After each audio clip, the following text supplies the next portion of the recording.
Olá, amigas e amigos, muito bom dia nesta sexta-feira, 15 de agosto. Nessa semana, o cientista político americano Steven Levitsky passou pelo Brasil. Ele esteve no Senado e também com o presidente Lula. Levitsky é autor de um livro famoso chamado Como as Democracias Morrem, uma obra que é uma verdadeira denúncia contra movimentos e políticos de extrema-direita. Quando foi publicado pela primeira vez, esse livro, era presidente dos Estados Unidos Donald Trump, que voltou ao cargo no início desse ano. E seu governo atual tem feito de tudo contra o Brasil para tentar salvar a pele, digamos, do homólogo brasileiro de Trump, Jair Bolsonaro. O capitão está em prisão domiciliar desde 4 de agosto e deve ser julgado em setembro pelo Supremo Tribunal Federal por tentativa de golpe. A prisão domiciliar dele colocou o Congresso em polvorosa. Criou-se por lá um verdadeiro motim. E é de se supor que, quando houver julgamento, fatos semelhantes voltem a ocorrer. Será assim mesmo? O motim de agora acabou? Teremos de fato novos motins adiante? O que se desenha para o Congresso até o final desse ano? E para a eleição brasileira do ano que vem?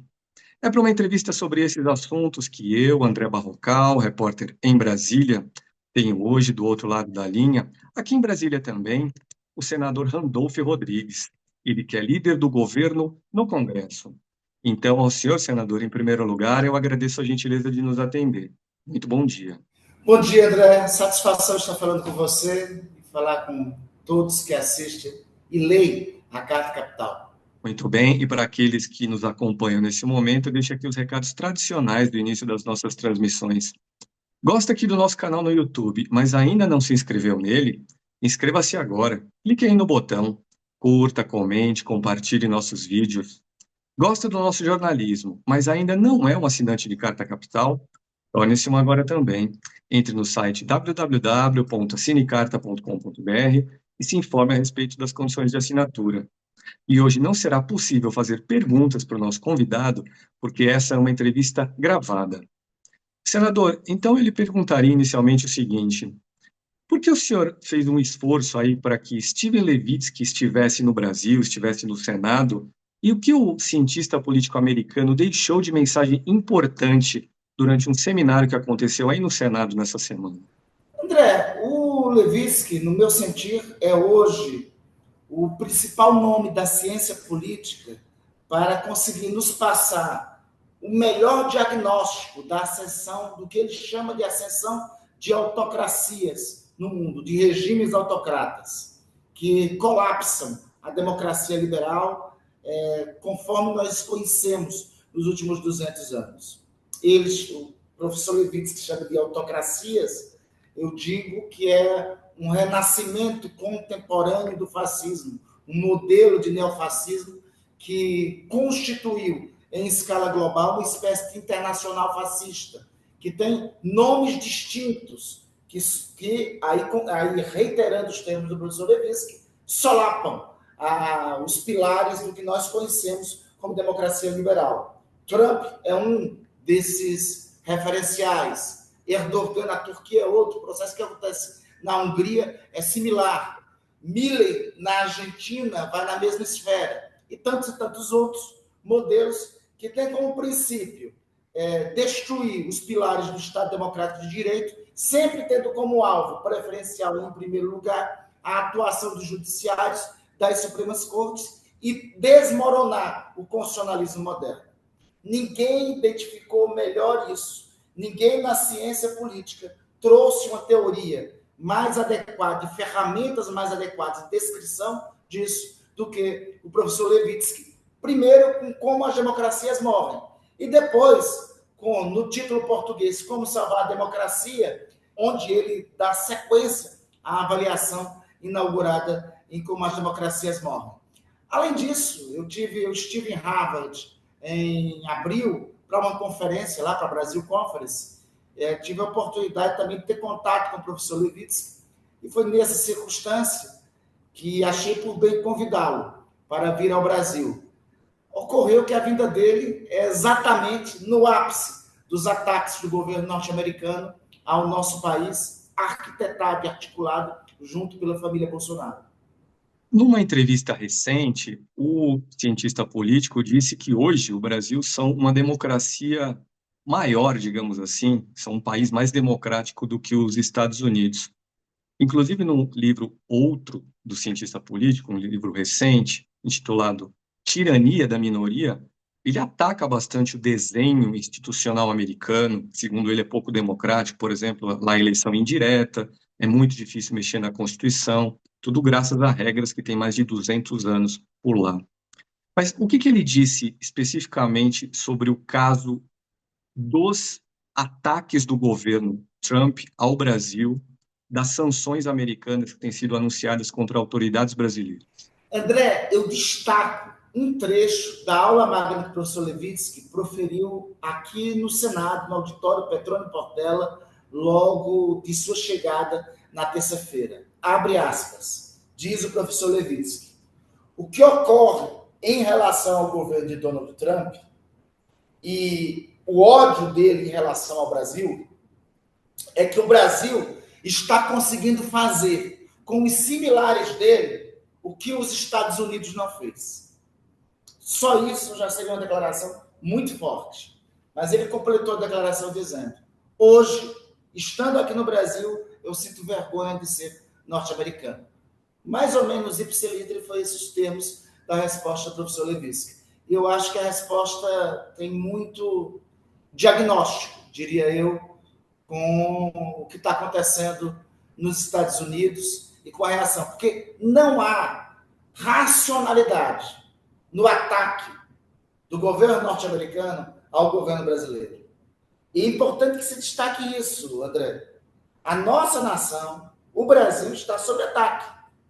É absurdo nós encontrarmos ainda pessoas que, em uma circunstância como essa, levantam a bandeira dos Estados Unidos. O Brasil não tem similar de ataque dessa natureza ao Brasil desde a Guerra do Paraguai, quando foi um ataque armado de invasão às nossas fronteiras.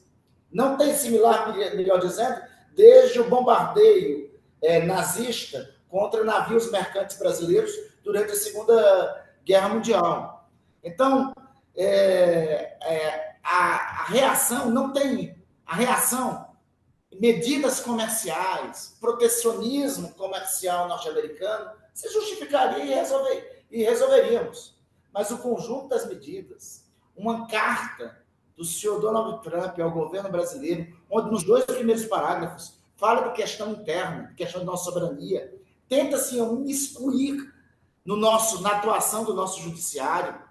Mais que isso, o conjunto de sanções, a Suprema Corte brasileira é a Suprema Corte mais sancionada do mundo por estar fazendo o serviço dela, por estar trabalhando, por estar cumprindo o papel que a Suprema Corte tem que cumprir. As sanções, porque o Brasil desenvolveu um programa de cooperação para atender as pessoas mais pobres do interior do Brasil, chamado Mais Médicos. Então, o conjunto desses ataques, dessas sanções, não tem razoabilidade. O Brasil está sendo... Veja o tempo que estamos vivendo, André.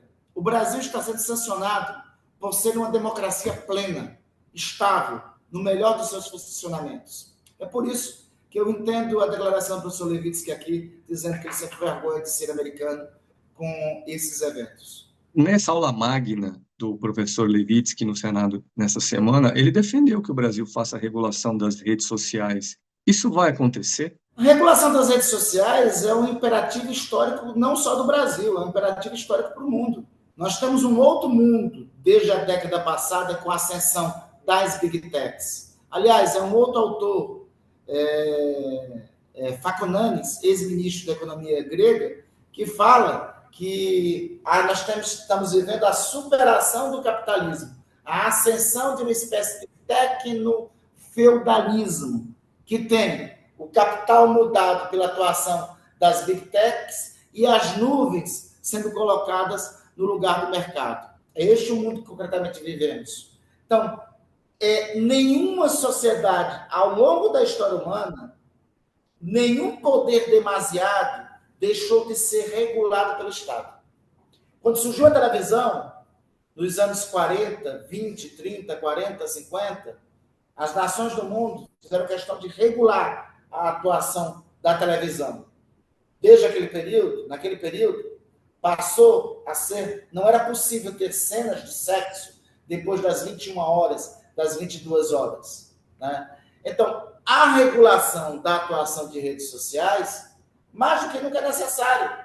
Veja o que nós assistimos essa semana. As redes sociais se transformaram em um caminho, em um espaço privilegiado para a prostituição juvenil, para o abuso de crianças e de adolescentes. Então, não tenho dúvida, tenho certeza que ainda nesse semestre nós iremos aprovar no Congresso Nacional algum tipo de regulação das redes sociais. E o senhor mantém esse otimismo mesmo quando a gente observa, por exemplo, que o governo Trump invoca a regulação das redes como algo que também o leva a sancionar o Brasil? Quando a gente lembra que a Câmara dos Deputados não foi capaz de votar essa lei há 2 anos por lobby das Big Techs?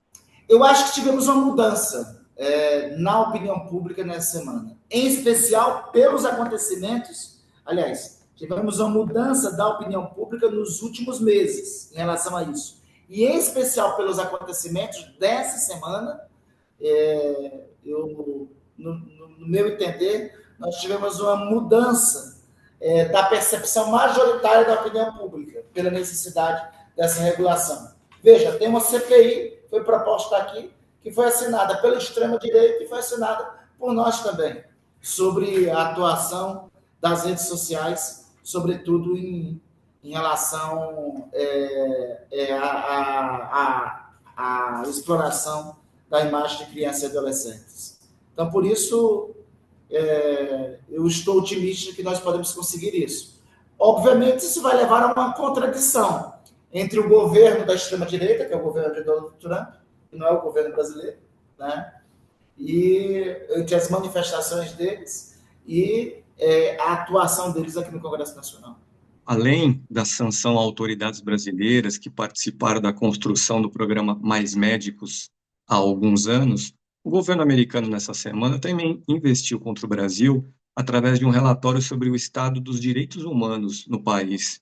O senhor que é um político aí progressista, sensível aí à causa dos direitos humanos, acha o quê de os Estados Unidos acusarem o Brasil de violarem os direitos humanos pelas razões expostas no relatório, que não tem a ver, por exemplo, com o nosso sistema prisional ou com a matança promovida por policiais militares, mas sim por causa de julgamentos e processos que envolvem políticos de extrema-direita, como o ex-presidente Bolsonaro, que em breve vai ser julgado? André, como você sabe, eu sou historiador. Todo historiador tem sempre, diz até um filósofo, que o historiador é um profeta com olhar voltado para trás, né? Todo historiador sempre tem, para ser historiador, sempre tem que ter esperança no futuro. Eu tenho certeza que no futuro, daqui a uns 50, 60, 80 anos, os historiadores descreverão que esse documento do Departamento de Estado, divulgado nessa semana, vai ser conhecido como documento da infâmia. Não há outra razão. O documento é um arrazoado, desconectado, sem sentido algum. Na mesma página em que fala de violação de direitos humanos, acusando a Suprema Corte Brasileira e acusando a Suprema Corte Brasileira sobre o funcionamento regular da Suprema Corte Brasileira. Ao fim do documento, faz referência a algo que é razoável, que são os excessos da polícia do governo do Estado de São Paulo, que é governado por alguém que até então seria um aliado do ex-presidente Bolsonaro. Ao que parece, o documento foi um misto de posição ideológica do Departamento de Estado, posição trumpista do Departamento de Estado, repito, com acusações infames ao Brasil, com um mínimo de razoabilidade que ainda existe de profissionais do Departamento de Estado norte-americano. Enfim, é por isso que considero que no futuro descreverão que este é um documento da infâmia. As investidas americanas contra o Brasil têm se avolumado, senador. Qual é a capacidade de resiliência do Brasil contra essas investidas? Felizmente, graças a Deus, André, o Brasil superou no curso do século XX, e em especial devido aos governos Lula I e Lula II, no começo desse século, a enorme dependência que tinha dos Estados Unidos. Olha só, André, se essas ações, esses procedimentos de tarifação sobre os produtos exportados brasileiros tivesse ocorrido nos anos 1940, 1950, teria um enorme impacto na nossa economia, porque naquele momento, 44% a 50% das nossas exportações dependiam diretamente dos Estados Unidos. No início desse século, em 2001, antes de Lula tomar posse pela primeira vez na presidência da República, nós ainda tínhamos 30% de dependência. A abertura de novos mercados, promovida, sobretudo, pelo governo Lula I e II, e a partir do governo Dilma, a partir da estratégia de inserção soberana do Brasil no cenário global e de construção de uma política de fortalecimento do sul global e da própria ascensão dos BRICS, modificou isso. Hoje, nós temos apenas 11% de nossas exportações dependentes dos Estados Unidos. É grande, mas é possível o Brasil reagir a isso. Inclusive, André, para aqueles que criticam BRICS, é importante compreender alguns dados. A diversificação da nossa dependência se deve, sobretudo, à fundação do BRICS durante os governos Lula. E, sobretudo, as relações comerciais que estabelecemos com a China. Aqueles que dizem que o Brasil tem que romper com o BRICS, pergunta para o agronegócio brasileiro. A China é o principal destino de nossa soja, é o principal destino de boa parte dos produtos do nosso agronegócio.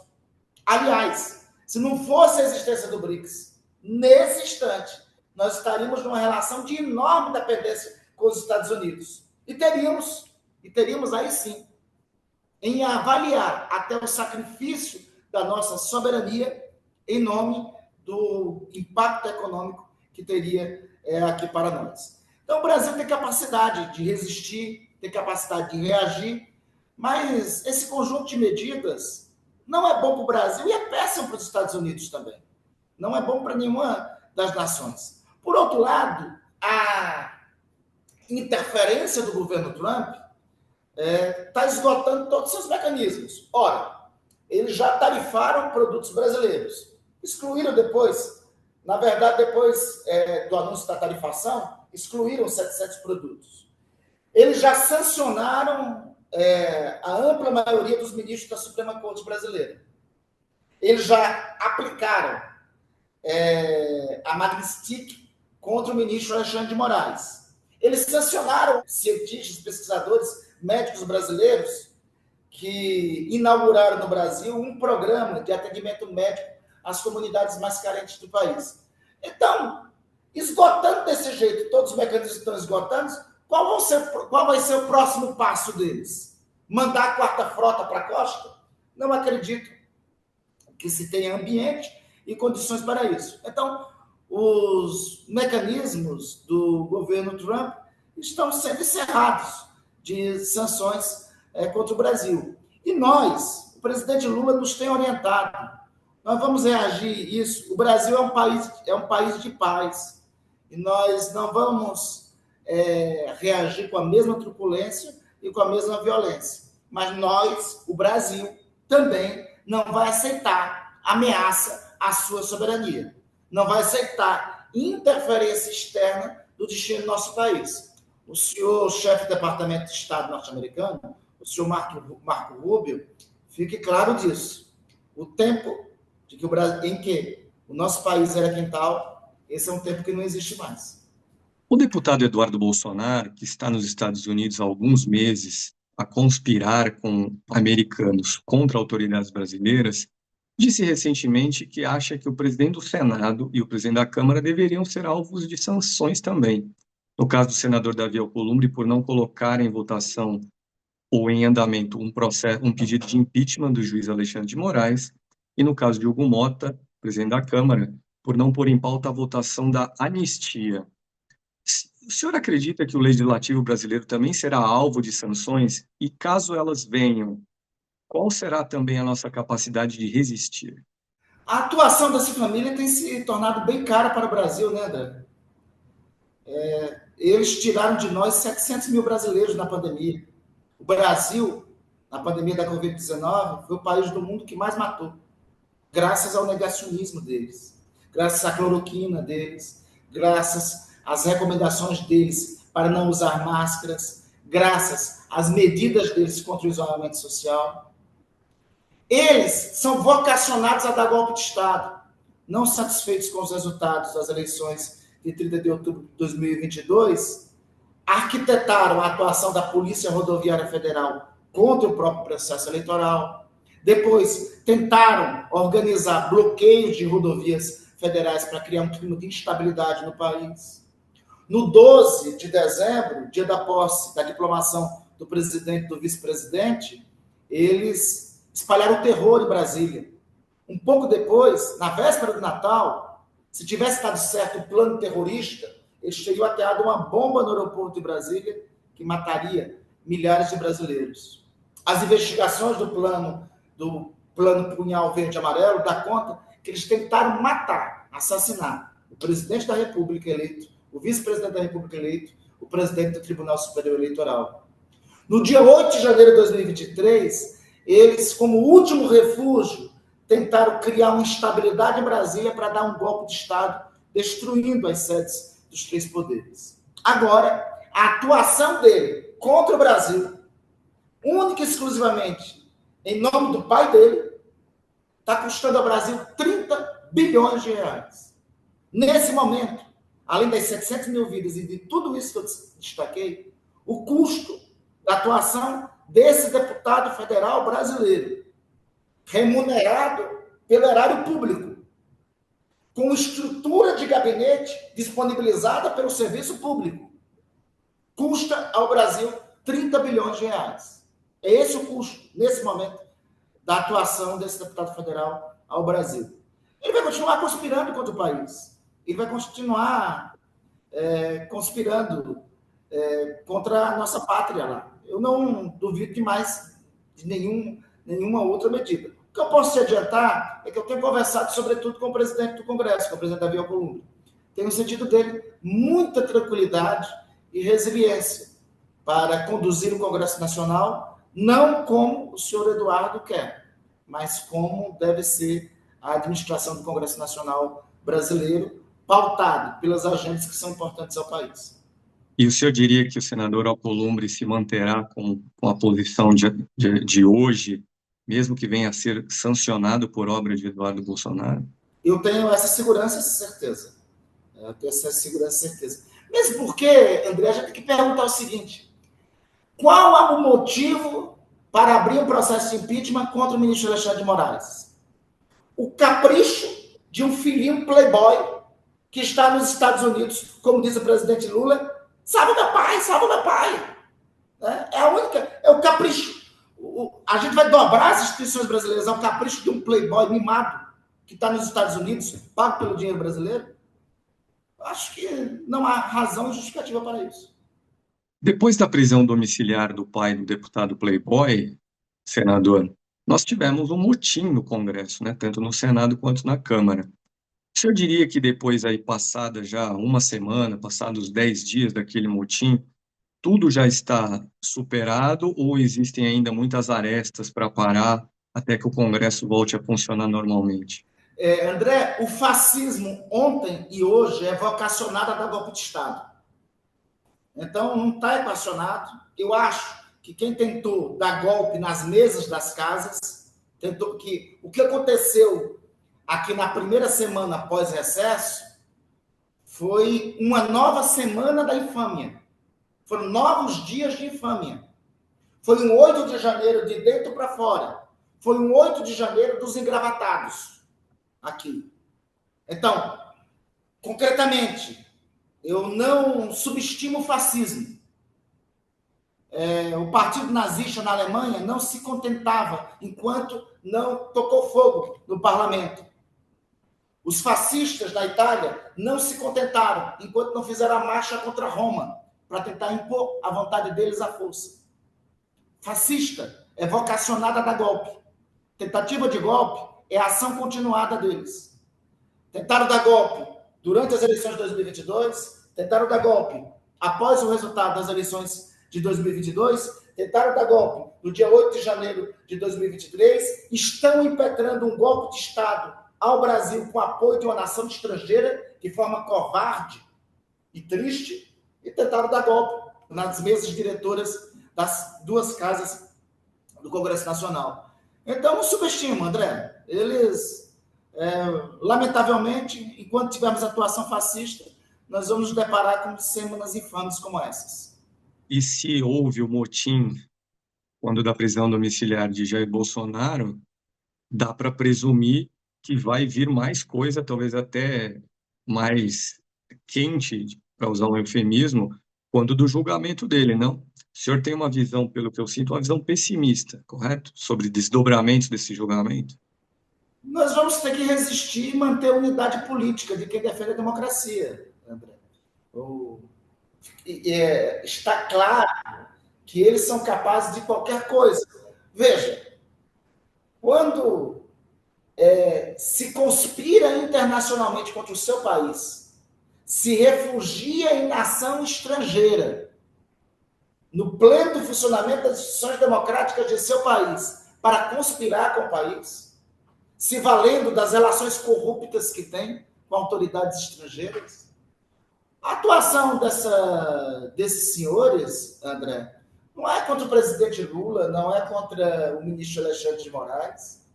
Quando se associa a nação estrangeira para sancionar o Brasil, é o agronegócio que eles dizem que defende que vai pagar por isso. É o aço, são os empresários do aço, mineiros, que vão pagar por isso. São os empresários do café, paulistas e de todo canto do país, que vai pagar por isso. São os trabalhadores, o seu João, a dona Maria, que sai de casa, que tem um emprego, que vai pagar por isso. São os produtores de açaí, do arquipélago do Balique, no meu Amapá, que vão pagar por isso. Eles não estão conspirando, eles não estão atuando contra Lula, contra Alexandre de Moraes, contra Davi, contra Randolfo. Eles estão atuando contra o Brasil e contra os brasileiros. Então, quem é capaz de, na política, fazer isso? O que mais eu posso esperar? Então, lógico, nós vamos ter cenas de pressão. Vamos ter outros movimentos de pressão, de reação, de chantagem, de extorsão. É típico do fascismo. Fascismo só funciona com o uso da força. O julgamento do ex-presidente Bolsonaro no Supremo por tentativa de golpe está previsto para o mês de setembro. O senhor acredita que esse julgamento se encerrará em setembro? Vai se esticar até o final do ano, porque eventualmente algum ministro do Supremo pode pedir vistas? Qual é o seu prognóstico para esse julgamento? Não sei medir, André, não tenho detalhes sobre a segunda turma do Supremo Tribunal Federal e sobre a percepção de cada um dos ministros. Eu só desejo que para o ex-presidente seja garantido sempre ampla defesa, contraditório, presunção de inocência, ele tem espaço para a atuação dos seus advogados, enfim, eu só desejo que tem que ser garantido ao ex-presidente e a todos que tentaram dar golpe de Estado todos os direitos que só a Constituição de um regime democrático poderia garantir. Direitos estes que não foram garantidos ao presidente Lula. Direitos esses que não existiria e que não teria se o golpe de 8 de janeiro ou qualquer uma das tentativas de golpe que eles impetraram tivesse se concretizado. Então, independente do prazo, eu espero que seja assegurado, se for necessário ter prazo para apresentar novas provas, eu não vejo dificuldade nisso. Essa avaliação, quem terá que fazer é o judiciário, e eu só quero assim, que assegure a ele os direitos de presunção de inocência, ampla defesa e contraditório. Direitos que só existem na nossa Constituição e direitos que só existem em um Estado democrático de direito. Estado este que eles todo dia buscam solapar. O senhor vê alguma possibilidade de o Congresso vir a aprovar algum tipo de anistia para condenados pelo 8 de janeiro, não uma anistia ampla, geral e restrita, mas, digamos assim, para a raia miúda, aqueles que não eram os cabeças, os líderes do movimento? Chegou a ser debatido aqui, André, mas até esse debate, pela reação, inclusive, deles próprios, né, da bancada central de oposição, da bancada do PL, não chegou a avançar. Porque está claro, né, André? Não é, eles não querem dar satisfação àqueles que participaram do 8 de janeiro. A questão não é com esses. A questão é Jair Bolsonaro. A questão é com os que orquestraram o golpe. A questão não é com esse. Chegou a ter esse debate, mas esse debate não avançou. Hoje eu acho muito difícil o debate de anistia avançar. Mesmo porque, se o debate de anistia avança, André, seria uma espécie de pagamento do resgate da mesa das casas, que foram sequestrados na primeira semana desse mês de agosto. Né? Eu acho que ficaria muito ruim para o Congresso Nacional. No caso do motim na Câmara dos Deputados, houve um acordo entre os sequestradores, para usar a sua palavra, senador, e também uma parte ali de algumas bancadas que tem interesse em mudar as regras do foro privilegiado. É um acordo do tipo uma mão lava a outra, né? Teríamos anistia para condenados por golpe e, em troca, a mudança no foro privilegiado. O que isso significa, de lhe perguntar a respeito? Traduzir para quem nos assiste. Mudar o foro privilegiado significaria tirar investigações contra parlamentares do Supremo Tribunal Federal. Essas investigações, eventuais ações penais, começariam na primeira instância. Existem parlamentares, deputado, senador, que dizem que o Supremo chantageia parlamentares graças a esse poder de conduzir inquéritos contra congressistas. O que o senhor acha dessa visão? O que o senhor acha dessa proposta de mudar o foro privilegiado? Ela vai andar? André, primeiro, o debate sobre o fim do foro é um debate legítimo. Eu sou o primeiro a arguir isso, porque eu fui relator dessa proposta, da proposta que está na Câmara, quando estava aqui no Senado. Não só votei a favor, fui relator do texto final da proposta. O Brasil é um dos países do mundo que o foro é mais expandido. Agora, uma coisa é a legitimidade desse debate. A outra é como eles querem resgatar essa proposta.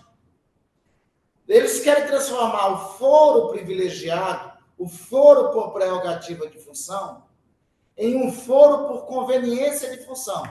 Ou seja, quando nós estamos ameaçados lá no Supremo Tribunal Federal, a gente muda o foro. Mas, se a ameaça depois for lá na justiça da primeira instância, a gente muda o foro de novo. Percebe? Então, esse debate não está sendo resgatado pelas razões justas e legítimas que tem que ser resgatado. Estão sendo resgatado pelas razões de conveniência, pelas razões espúrias. Né? Por isso que esse não é um debate para esse momento. Né? E eu até duvido mesmo que alguns parlamentares queiram mudar o lugar de seu julgamento do Supremo Tribunal Federal para a justiça da primeira instância.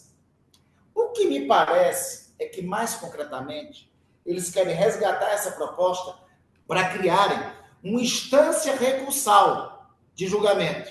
Ou seja, para serem julgados, necessitasse anteriormente de uma autorização do Congresso Nacional. Então, por isso, eles querem mudar o foro de prerrogativa de função por um foro por conveniência de função. Perfeito. Senador, o ex-presidente Bolsonaro, ele já está inelegível, não pode concorrer na eleição presidencial do ano que vem. Isso independe do julgamento dele no Supremo Tribunal Federal por tentativa de golpe. Mas, apesar disso, ele sempre alimenta entre seus apoiadores que sim, vai ser candidato, vai registrar a candidatura. O que o senhor imagina que vai acontecer no ano que vem? Teremos, por exemplo, uma justiça eleitoral presidida e vice-presidida por dois indicados de Bolsonaro para o Supremo Tribunal Federal, os ministros Cássio Nunes Marques e André Mendonça. Eu não me preocupo com isso, porque assim, os ataques estão ocorrendo e a Suprema Corte como instituição. O Tribunal Superior Eleitoral, além do ministro André Mendonça, do ministro Cássio Nunes Marques, existem outros membros do Tribunal Superior Eleitoral. eu não vou fazer julgamento de conveniência de defender o Tribunal Superior Eleitoral em 2022 e por os indicados do Tribunal Superior Eleitoral serem agora indicados pelo ex-presidente, não defendê-lo. Defenderei da mesma forma que defendi anteriormente. E eu espero de qualquer juiz a atuação como juiz, a atuação dentro das regras do jogo, a atuação dentro dos parâmetros legais. Em relação, na hipótese do ex-presidente, ele tem uma condenação de inelegibilidade por 8 anos. E pode vir a ter, não sei se terá, uma segunda condenação. Eu não vejo como concretizar a candidatura dele, como ser registrado. Não vejo como, no âmbito dos parâmetros legais, uma eventual candidatura dele poderia ser deferida. Na ausência, então, de Jair Bolsonaro, quem o senhor imagina que será o grande representante da direita na eleição presidencial do ano que vem? Aí tem um dilema para a direita e para a extrema-direita. Eu queria uma eleição em condições normais. Eu queria disputar a eleição de 2026, o nosso campo político, centro-democrático, nós constituímos uma ampla coalizão política, inclusive com partidos de centro. Eu queria disputar com qualquer candidato que respeitasse as regras do jogo, que não se submetesse aos interesses estrangeiros, que não fosse... Eu quero disputar com um candidato que defende o Brasil, eu não quero disputar a eleição de 2026 contra um candidato Donald Trump, que fica usando o bonezinho vermelho aí e proclamando Make America Great. Eu quero disputar a eleição de 2026 com um candidato independente de sua posição política. Repito, com um candidato de direita, mas com um candidato que não seja o candidato de Donald Trump e que não seja a serviço da ruptura das regras do jogo, das regras constitucionais. Então, pouco importa. O candidato que topa isso, lamentavelmente, eu acho que hoje é uma crise, porque o bolsonarismo é uma força catalisadora que arrasta todos os demais personagens para dentro do seu espectro. Aí eu vejo um bolsonarismo raiz, as candidaturas do próprio Jair Bolsonaro, dos seus filhos ou da sua esposa, e o bolsonarismo personalité. O bolsonarismo raiz e o bolsonarismo Nutella. Né? O governador de Minas, por exemplo, está deixando de ser Nutella, está sendo bem raiz, está sendo preconceituoso, está atuando contra o Brasil. O governador de São Paulo já é um pouquinho mais envergonhado. Né? Mas até hoje, do ponto de vista, nós temos o bolsonarismo como força catalisadora e os demais satélites acabam atuando, se ajustando em torno dele. É lamentável. Eu preferia um candidato mais clássico da direita liberal disputando as eleições de 26. Nos últimos dias eu ouvi no Senado e até no Palácio do Planalto o nome de um colega seu de casa, o senador Flávio Bolsonaro, como aquele que vai ser o candidato da família, né? Jair Bolsonaro não pode, o deputado Eduardo está nos Estados Unidos, se voltar para o Brasil provavelmente vai ser preso, a ex-primeira-dama Michele Bolsonaro seria, digamos, exposta demais numa campanha presidencial, que é algo sempre duro. O que o senhor acha desse desenho? Flávio Bolsonaro, candidato a presidente.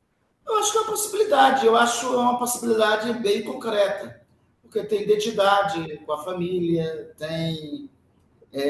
representaria o clã, manteria o nome no processo eleitoral, na urna eleitoral, enfim. Eu acho que é uma possibilidade que tem que ser cogitada. E eu acho que é algo bem provável. E para o presidente Lula, que buscará a reeleição, qual é o cenário que se desenha hoje, na sua opinião, senador? O presidente Lula tem que ser e será candidato à reeleição, sobretudo para nós concretizarmos a transição para os rumos que o Brasil tem que ter para o futuro.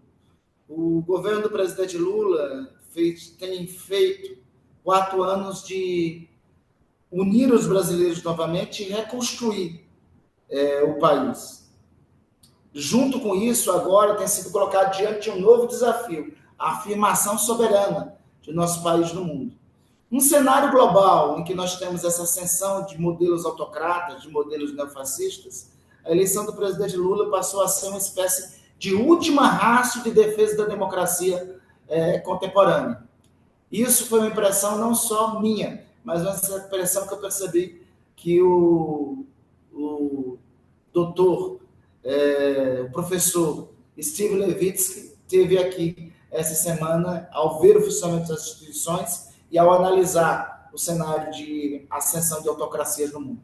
Do final do ano passado para cá, a popularidade do presidente e do governo dele caiu. A impopularidade é maior do que a aprovação. Por que isso aconteceu, na sua opinião, e como mudar essa situação?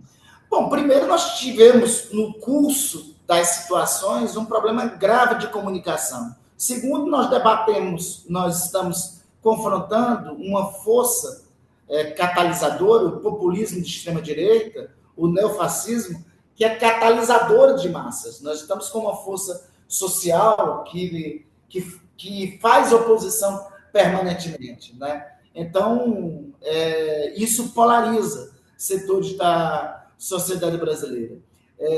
Em terceiro lugar, eu diria que nós tivemos, aí nós vamos fazer uma autocrítica, tivemos problemas de medidas do governo e de comunicação dessas medidas, né, no curso desses 2 anos. Mas, ao mesmo tempo, nós estamos, nos últimos 2, 3 meses, recuperando a aprovação do governo, e é importante destacar, né? Lula é sempre uma figura acima do governo, né? As pesquisas de intenção de voto, ao passo em que nós estamos numa fase de recuperação da popularidade do governo, mas qualquer pesquisa de intenção de voto dá uma segura margem favorável à eleição de Lula, né? Então, é por isso que Lula, que ainda bem, na quadra histórica, nós temos uma figura como Lula. Lula é a figura política que representa os últimos 50 anos de luta pela democracia no Brasil. E nesse momento da trajetória dele, caberá a ele essa tarefa central de defesa do Brasil, de sua soberania e de defesa da democracia como regime político e da nossa Constituição como valor inalienável. E para terminar, senador, uma pergunta sobre um tema que também diz respeito ao dia a dia dos brasileiros e tem potencial impacto eleitoral no ano que vem. A lei de isenção de imposto de renda para quem ganha até R$ 5.000, com uma compensação para os cofres públicos na forma de uma taxação maior de milionários. Essa proposta foi enviada pelo governo ao Congresso já há alguns meses, e se ela não for aprovada até dezembro, talvez não entre em vigor no ano que vem. Ela vai ser aprovada, lembrando aqui para quem nos assiste, que por enquanto ela está na Câmara dos Deputados. Eu diria que tem uma prioridade do governo, da nossa atuação aqui no Congresso Nacional, é a aprovação desta lei. Nossa expectativa é que até outubro nós consigamos isso. Não considero que seja justo o Congresso Nacional negar isso a 90 milhões de brasileiros. Nós estamos querendo somente o seguinte, André.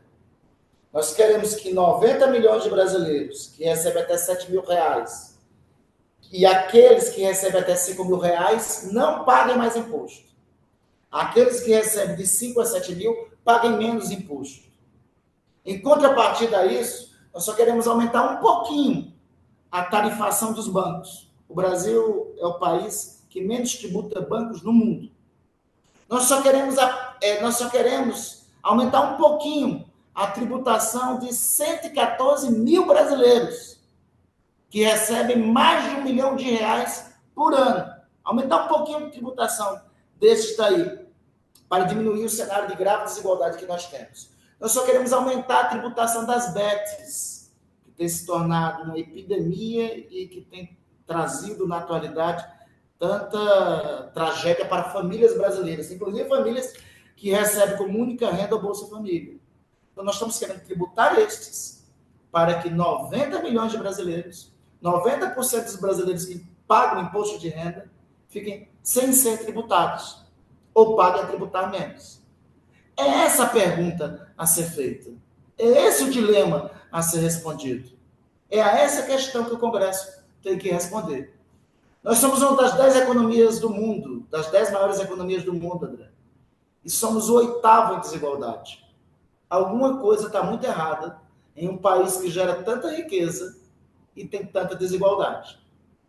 A raiz, uma das raízes dessa desigualdade é a má distribuição de renda.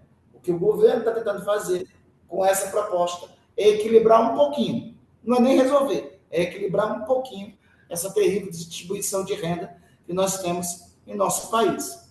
Nós vamos trabalhar aqui, espero que o Congresso responda a esse dilema, que eu diria que é o dilema da fundação do Brasil, a redução da desigualdade. Perfeito, senador. Então, com essa sua resposta, eu gostaria de encerrar nossa entrevista e de mais uma vez agradecê-lo pela gentileza de ter atendido aqui o nosso pedido. Muito obrigado, foi um prazer recebê-lo. Obrigado, André. Sempre uma satisfação estar com você e com Carta Capital. Muito bem, para aqueles que nos acompanharam até agora, eu vou repetir os recados do início da transmissão. Gosta aqui do nosso canal no YouTube, mas ainda não se inscreveu nele? Inscreva-se agora. Clique aí no botão, curta, comente, compartilhe nossos vídeos. Compartilhe em particular este aqui que você viu nesse momento. Gosta do nosso jornalismo, mas ainda não é um assinante de Carta Capital? Torne-se um agora também. Entre no site www.assinecarta.com.br e se informe a respeito das condições de assinatura. Bom, então é isso. Ficamos por aqui e até a próxima semana com mais um Poder em Pauta.